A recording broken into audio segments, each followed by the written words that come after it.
കണ്ണടി. നൂറ്റാണ്ടുകൾക്ക് മുൻപ് നടന്ന കഥ. ചോളനാട്ടിലെ കാവേരി പൂമ്പട്ടണം, മഹാപ്രഭുക്കളുടെ മഹാനഗരം. ആ പട്ടണത്തിലെ വൻ ശ്രേഷ്ഠനാണ് കോവലൻ.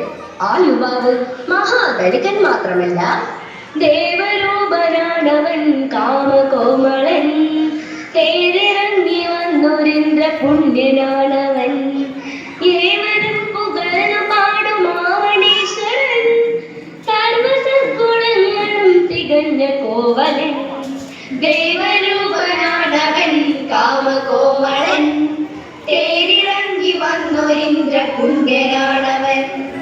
ഏവരും പുകഴ്ന്നു പാടും ആവണീശ്വരൻ. സർവസദ്ഗുണങ്ങളും തികഞ്ഞ കോവലൻ. സർവസൗഭാഗ്യങ്ങളും തികഞ്ഞ കോവലന്റെ പ്രിയ പത്നിയാണ് കണ്ണകി. മാതൃകാ ദമ്പതികളായി അവർ ജീവിതോത്സവം ആഘോഷിക്കുകയാണ്.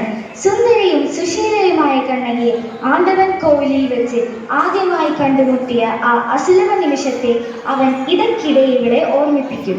തിരുനടയിൽ തൊഴുതു നിന്ന തമ്പുരാട്ടി, പുലരൊളിയിൽ ഉദിച്ചു നിന്ന കോമളാംഗി, കനകമയം തന്നിറവും കരിമിഴിയാണേ, മമ ഹൃദയം തപസദനം പൂമൊഴിയാണേ. തിരുനടയിൽ തൊഴുതു നിന്ന തമ്പുരാട്ടി, പുലരൊളിയിൽ ഉദിച്ചു നിന്ന കോമളാംഗി, കനകമയം തന്നിറവും കരിമിഴിയാണേ, മമ ഹൃദയം തപസദനം പൂമൊഴിയാണേ. കണ്ണകി, കുഞ്ഞെ കിടച്ചത് എൻ മഹാഭാഗ്യം. നീ ഇല്ലാமல் എനിക്ക് വാഴവേ ഇല്ലേ. അത് കേൾക്കെ അവളുടെ കവിൾ നാണം കൊണ്ട് തുടുത്തു പോകും. ആഹ്ലാദകരമായ ദിനരാത്രങ്ങൾ കൊഴിഞ്ഞുകൊണ്ടേയിരുന്നു. ആയിടെ അമ്മൻ കോവിൽ ഉത്സവത്തിന് കൊടി കയറി. തോരണങ്ങളും സമ്മാനങ്ങളും തേരും തേരോട്ടവും എല്ലാത്തിനും മുൻപന്തിയിൽ കോവലൻ. നൃത്തവേദി വളർത്തുന്ന നർത്തകിയാണ് മാധവി. അവൾ ഒരു സ്വർഗറാണ്. കോവലന്റെ ജീവിതത്തിലെ ഒരു വഴിത്തിരിവായിരുന്നു ആ നൃത്തസന്ധ്യ. ആനന്ദലഹരിയിൽ നൃത്തം അവസാനിച്ച് ആ മാധവി അണിയറയിലേക്ക് മടങ്ങി. മാരകമായ ഏതോ വിഭ്രാന്തിയിൽ മതിമറന്ന കോവലൻ അണിയറയിലേക്ക് മടങ്ങി. അവിടെ സ്വപ്നം വിടർന്ന കൺമിഴികളോടെ കോവലൻ സ്വന്തം രത്നഹാരം ഊരിയെടുത്ത് അവൾക്കു നേരെ നീട്ടി. കുടുങ്ങി തിരിച്ചുകൊണ്ട് അവൾ കൈ നീട്ടി വാങ്ങി. കോവലന്റെ ജീവിതത്തിലെ വഴിത്തിരിവായിരുന്നത് ഈ നൃത്തസന്ധ്യ തന്നെ. അന്നു തൊട്ട് തന്നെ കോവലൻ മാറി. വീട്ടിൽ എത്തുന്നത് തന്നെ വല്ലപ്പോഴും. കണ്ണകിയെ കാണുന്നത് തന്നെ കോവലന് ചതുർത്തി. കണ്ണകി കാലിൽ പിടിച്ച് ചോദിച്ചു, ഞാൻ എന്ത് തെറ്റ് ചെയ്തു? മാറി നെല്ലടി വീണമേ. ആരണിക്കു നീ മടുത്തു പോ പുറത്തു വേദമേ, മാധവി എനിക്ക് സ്വർഗരാജ്യമാണു കാണു നീ. ആ മനോഹരയ്ക്കു നിന്ന് ചുറ്റുവട്ടമെത്തുവാൻ 7 ജന്മമെങ്കിലും ജനിക്കണം നീ ഓർക്കണം. ആ പാവം കണ്ണകി കണവന് വേണ്ടി പ്രാർത്ഥിച്ചു. കാപ്പാത്തുമ്പോ കടവുളെ, എൻ കണവനെ കാപ്പാത്തുമ്പോ. ചവിട്ടി മരിക്കുന്ന കണവന് വേണ്ടി പ്രാർത്ഥിക്കുന്ന ഭാരതീയ സ്ത്രീകൾ അബലകളോ അടിമകളോ ആയതുകൊണ്ടല്ല, കുലമഹിമയുടെയും കുടുംബ നന്മയുടെയും ദേവീരൂപങ്ങളായതുകൊണ്ടാണ്. കണ്ണകിയുടെ കണ്ണീരിൽ കുതിർന്ന നാളുകൾ കൊഴിഞ്ഞുകൊണ്ടേയിരുന്നു. കോവൽ തിരിച്ചു വന്നില്ല. കാഞ്ചിപുരത്തെ മട്ടുകാവിൽ കോവലനെ മയക്കെടുക്കുകയായിരുന്നു മാധവി. ആടിയും പാടിയും പ്രളയകുമാരിയിൽ ഇരുകോകിലങ്ങൾ പോലെ രമിച്ചു കാണൂ. പാടെ മറന്നവൻ സർവസമ്പത്തും നൽകി പ്രേമനാമത്തെ തന്നെ സ്വന്തമാക്കിയില്ലാമിന്നി.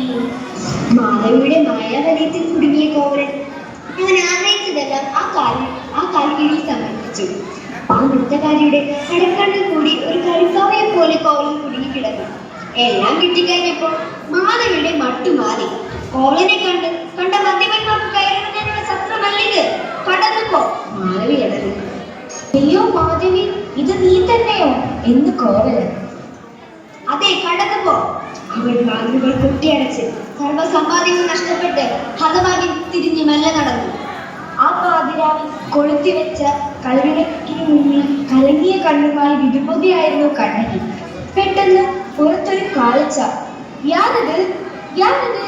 കണ്ണകി ജനൽപ്പഴുതിലൂടെ നോക്കുമ്പോൾ കോവലൻ. കണ്ണകി ഓടിച്ചെന്ന് കാൽപാദങ്ങൾ തൊട്ടു വണങ്ങി. ഉള്ളിൽ വാങ്ങൂ. കണ്ണകി, ഒരു മഹാപാപിയാണ് ഞാൻ. എനിക്ക് മാപ്പ് തരൂ. അങ്ങനെ പറയരുത്. തെറ്റുപറ്റുക സഹജമല്ലേ. എനിക്ക് അങ്ങയെ തിരിച്ചു കിട്ടിയല്ലോ, അത് മതി. കോവലന്റെ നെഞ്ചിൽ തീയണഞ്ഞു. ജീവിക്കാൻ നമുക്കിനി എന്താണ് മാർഗം? അവൾ പെട്ടി തുറന്ന് ആ പട്ടുമുടി പുറത്തെടുത്തു. നോക്കൂ, മംഗല്യനാളിലെ താതനണീച്ച പൊൻചിലമ്പാണിതു വാങ്ങൂ. പാരിലെ മൂല്യമാം രത്നജാലങ്ങൾക്ക് മന്ദിര സിഞ്ചിതം കേൾക്കൂ നിങ്ങൾ. മന്ദിര സിഞ്ചിതം കേൾക്കൂ നിങ്ങൾ.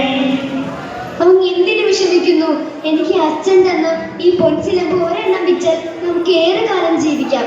ആ മഹാസ്നേഹത്തിന് മുമ്പിൽ കോവലന്റെ കണ്ണുകൾ നിറഞ്ഞുപോയി. നാരിസ്കർമ്മം പുരുഷസ്യ ഭാഗ്യം. കോവലൻ അനുഭവിച്ചറിയുകയായിരുന്നു. പിറ്റേന്ന് തന്നെ കോവലൻ അത് വിൽക്കാൻ മധുരയിലേക്ക് പുറപ്പെട്ടു.